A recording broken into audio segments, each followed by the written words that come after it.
তাইলে তুমি সত্যি সত্যি চলে যেতেছ? থাকার তো আমি কোনো কারণ দেখতেছি না। কোনো কারণেই নেই? না, নাই। কারণ তোমার পরিষ্কারভাবে বোঝা যায় না। তুমি এক সময় তো ফজল সাহেবের হয়ে কাজ করো, আরেক সময় হারুনুর রশিদের হয়ে কাজ করো। তুমি তো দুই মুখা সাপ। তোমার তো আমিই বুঝতেছি না। মানুষ বুঝবো কই থেকে?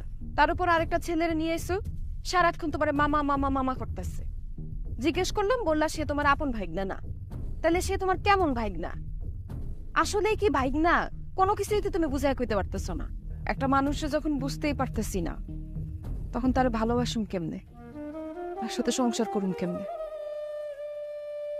ঠিক আছে, চলে যখন যাইবা তোমরা আমার গল্পটা শুনে যাও। আবার গল্প? এই গল্পটা শুনে যাও, তাহলে পরে তোমার আফসোস হইব। কও। আমি কে এটা যেহেতু জানো না, এই জন্য গল্পটা বলতেছে। আমার বাপ মা মারা গেছে আমার ছোটকালে, এতিম। তোমারে নরম করার লেগে আমি এতিম কথাটা বলতেছি। আমি মানুষটা ভালো না, বন্ধ মানুষ হচ্ছে, একটু অন্যরকম বন্ধ মানুষ। তোমার লগে অনেক মিশা কথা কইছে। এই যে কইছি আমি খুব জনপ্রিয়, সবাই আমার পছন্দ করে, পুরাটাই উল্টা। একটা লোক আমার দেখতে পারে না। তার কারণ আছে, সবাই জ্বালাইছে। মানুষ আমার কাছে টাকা পায় 20,50,000 টাকা। এই মানুষ আমার দেখতে পারে না বললেই আমি যার ইলেকশন করি সে হারে, তারা কেউ ভোট দেয় না। এই কারণে এই দুইজন চাইছে তাগো ইলেকশন না করে আর এর উল্টা কারো ইলেকশন। আমি এত টাকা ঋণ হইলাম কেমনে? ঋণ হয়েছি কারণ আমি নিশাকর আছিলাম। আর আমার নিশাকর বানাইছে তোমার জমিয়া। ভালো অনেক লিখে তাকায় গেছিলাম রিয়াপ করতে। ভালো হইলাম, ফিরাইলাম। ফিরানোর পরে একদিন মাস্টার সবাই লোকে দেখা যে ওখানে চেয়ারম্যান হয়েছে।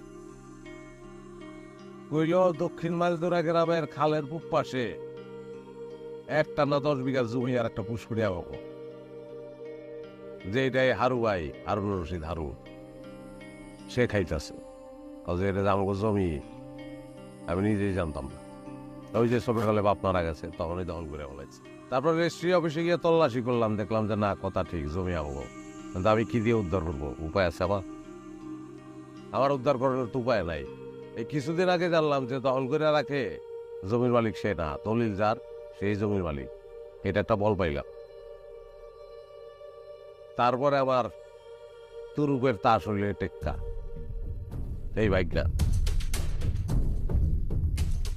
পাতাই না। বাইকটা ওর মার নাম মুন, আর গার্মেন্টসে কাম করে। ওর বাপ হইল হারু রশিদ হারু। পৃথিবীর কে আমি হারুরে কইছি আমার সব কিছু ফিরে আনা দিনে আমি ডিএনএ টেস্ট করাবো। এই আমার অবস্থা। যদি আমার সব কিছু ফেরত পাই তাহলে আমি ভালো, তাহলে আমার সম্পদের অভাব নাই। এই আমার গল্প। তুমি তো সবসময় অনেক ভালো গল্প সাজাইতে পারো। আজকেও খুব সুন্দর করে গল্প কইছো, কিন্তু তোমার এই গল্পটা আমি বিশ্বাস করি কেমনে? ইহা সান